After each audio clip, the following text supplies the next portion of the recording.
سيد المرسلين أما بعد فأعوذ بالله من الشيطان الرجيم بسم الله الرحمن الرحيم وَلَقَدْ يَسَّرْنَا الْقُرْآنَ لِلذِّكْرِ فَهَلْ مِن مُدَّكِّرٍ۔ اسٹیج پہ تشریف فرما علماء کرام اور مجمع میں موجود تمام سامعین کرام، السلام علیکم ورحمۃ اللہ وبرکاتہ۔ وعلیکم السلام۔ ابھی ہم اور آپ یہاں پہ جو تشریف فرما ہے، دراصل ہم سب کو مبارکباد دینی ہے بچے کے اس والدین کو جنہوں نے ہمت کر کے اپنے حوصلہ کو بلند کر کے ایسے تعلیم کے اندر لگایا جہاں پر عام طور پر پیسے والے حضرات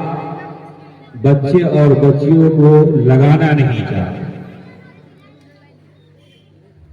حالانکہ آج ہمارے اور آپ کی جو گمراہی کے سبب ہے، جو وجوہ ہے، ان میں سے یقین جانے اس کلام مقدس سے دوری ہے جسے ہمیں جڑ کر کے رہنے کے لیے کہا ہے، اور ایسا کلام جسے شفا کہا گیا، وہ کلام جسے سننے کے بعد جو دشمن اسلام تھے، جو نبی علیہ السلام کے پیچھے ہاتھ دھو کر کے پڑے ہوئے تھے، وہ بھی یہ کہنے پر مجبور ہو جاتا تھا کہ یہ کلام وہ ہے جس میں شیریں ہے، مٹھاس ہے، اس میں حلاوت ہے، اس کے اندر لذت ہے۔ یہ کلام ہے جو کسی جادوگر کا جادو نہیں ہو سکتا، کسی شاعر کا شاعری نہیں ہو سکتا۔ وما ہوا قول البشر، ابو الولید کا یہ قول ہے، جب کلام الہی کو سنا تھا تو اس نے اس وقت یہ جملہ کہا تھا کہ یہ انسانوں کا کلام بشر کا کلام نہیں ہو سکتا۔ آج المیہ یہ ہے ہمارا کہ جس کلام کی برکت سے ہمیں ترقی ملے گی، ہمیں آگے بڑھنے کا موقع ملے گا، آج اس کلام سے ہم اور آپ دور ہو گئے۔ یہ بات یاد رکھیں، چاہے جیسا بھی گنہگار ہو۔ سبحان اللہ، الحمدللہ۔ یہ کلام جو اللہ پاک نے ہمارے اور آپ کے اور دنیا میں بسنے والے ایک ایک انسان کے رہبری کے لیے آیا ہے، یہ کلام نزول کے وقت سے ہی چیلنج کیا، لوگوں کو دعوت دی کہ اگر تمہیں اس کے بارے میں شک ہے تو تم بھی فصاحت اور بلاغت کے ماہر ہو، ایسا کلام لا کر کے دکھلاؤ۔ حالانکہ شاعر کہہ رہے تھے، جادوگر بھی کہہ رہے تھے، لیکن کسی کی مجال نہیں ہوئی کہ ایسا کلام کہ ایک آیت ہی کوئی پیش کر۔ آج اس کلام سے مسلمانوں کی اکثریت دور ہو گئی، جبکہ نبی علیہ السلام کا یہ فرمان ہے کہ ان الذین لیس فی جوفہم من القرآن شیء کالبیت الحدید، کہ جو لوگ ایسے ہیں جن کے دل میں، جن کے سینے میں قرآن کریم کا کوئی جز نہیں ہے، حصہ نہیں ہے، وہ ایسا ہے جیسے کہ وہ گھر جو ویران ہو گیا ہو، برباد ہو گیا ہو۔ اس لیے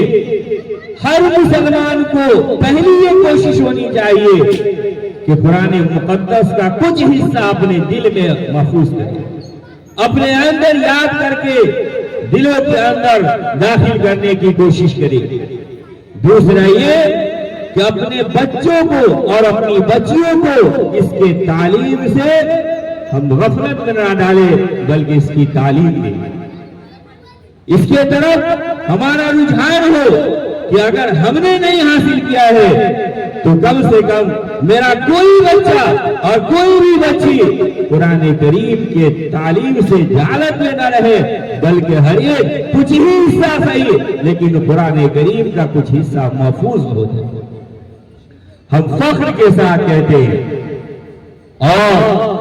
فخر سے ساتھ ان بچوں اور بچیوں کو بھی کہتے ہیں کہنے کے لیے کہ نبی علیہ السلام نے جو فرمایا کہ تم میں سب سے بہتر وہ ہے جو قرآن کریم سیکھے اور سکھائے۔ پوری دنیا کے اندر جتنے بھی طبقات کے لوگ ہیں، جتنے بھی درجات کے لوگ ہیں، ان سب میں سب سے افضل، سب سے بہتر ہوئے زمین پر اگر کوئی طبقہ ہے تو وہ ہے جو قرآن کریم کو سکھاتے ہیں اور سیکھتے ہیں۔ اس جماعت سے بہتر جماعت دنیا میں کوئی نہیں ہو سکتی، کوئی جماعت نہیں ہے ایسی جس کے بارے میں یہ فرمان ہو کہ وہ بہتر ہے، سب سے بہترین جماعت۔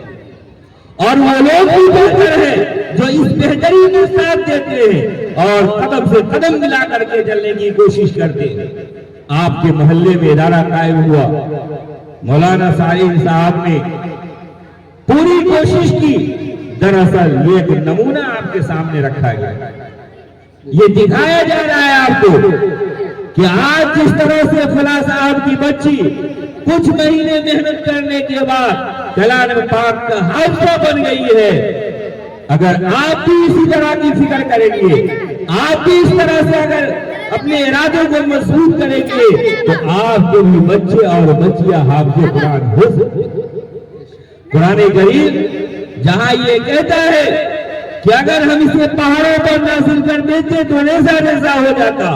وہی تو قرآن یہ بھی کہتا ہے وَلَقَدْ يَسَّرْنَا الْقُرْآنَ لِلذِّكْرِ کہ ہم نے قرآن کریم کو حفظ کے لیے، یاد کرنے کے لیے آسان کیا ہے۔ ہے کوئی یاد کرنے والا؟ جب آئے تو یاد کرنے کے لیے آگے بڑھے تو ہمیں کوشش کرنی ہوگی، اور ہمارے وہ علماء کرام، وہ حفاظ حضرات جو اس دعوے کو لے کر کے چل رہے ہیں اور اس طبقے کے اندر محنت کر رہے ہیں، وہ مقصد یہ نہیں ہے کہ اس سے مال بنانا، مقصد یہ ہے علماء کرام کا حفاظ کا کہ ہمارے محلے کے اندر کوئی بھی مسلمان کا بچہ بچی ایسے نہ ہو جو کل ہو کر کے یہ کہے کہ ہمیں قرآن پڑھنا نہیں آتا،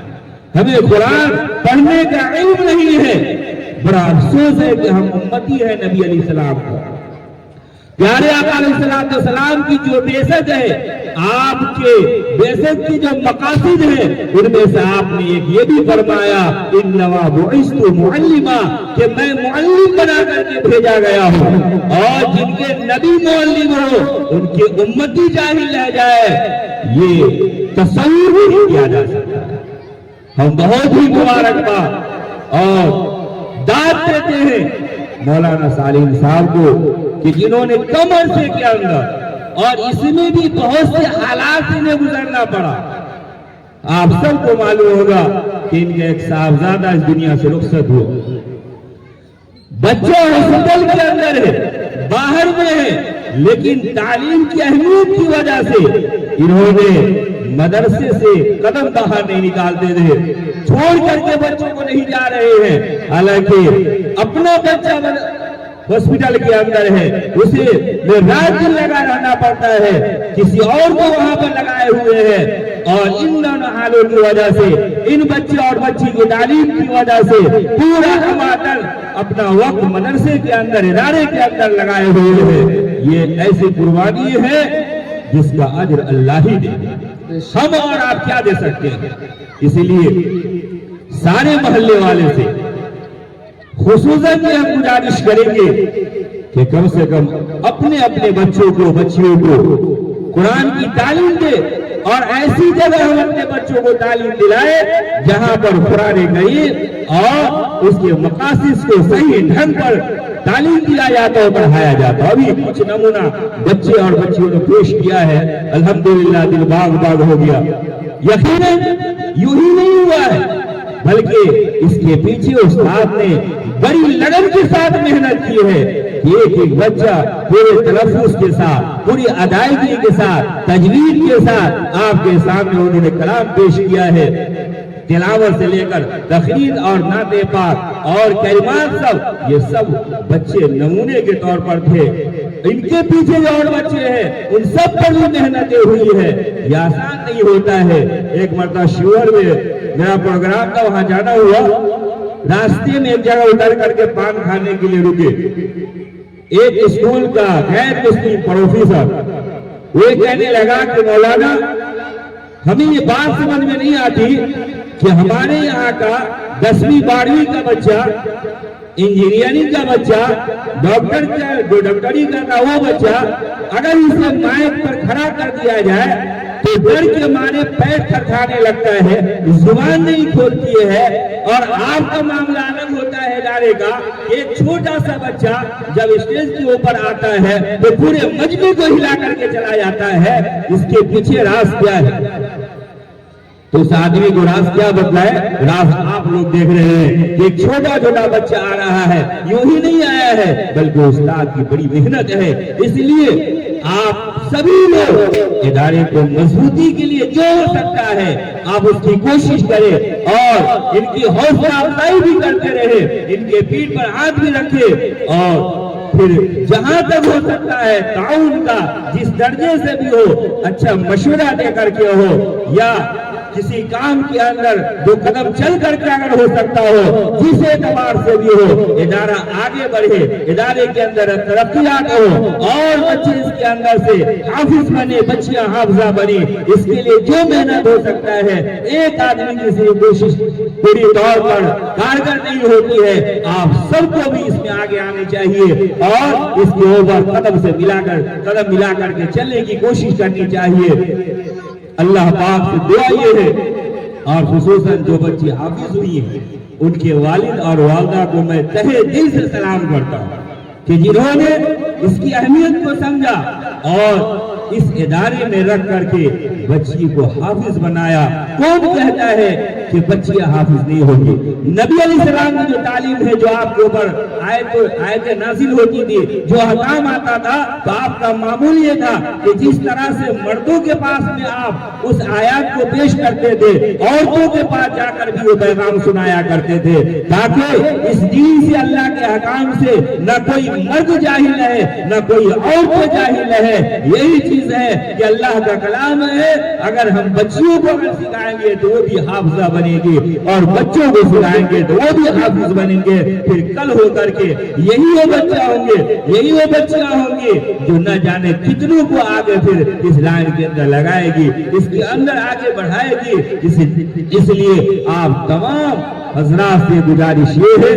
کہ ہمارے جو حافظ صاحب محنت کر رہے ہیں ان کا بھرپور ساتھ دیں، اور جو بچی حافظ ہوئی ہے ان کے ماں باپ کو اور بچی کو بھی تہہ دل سے یہ دعا ہے کہ اللہ پاک یہ کامیابی عطا فرمائے۔ وما علینا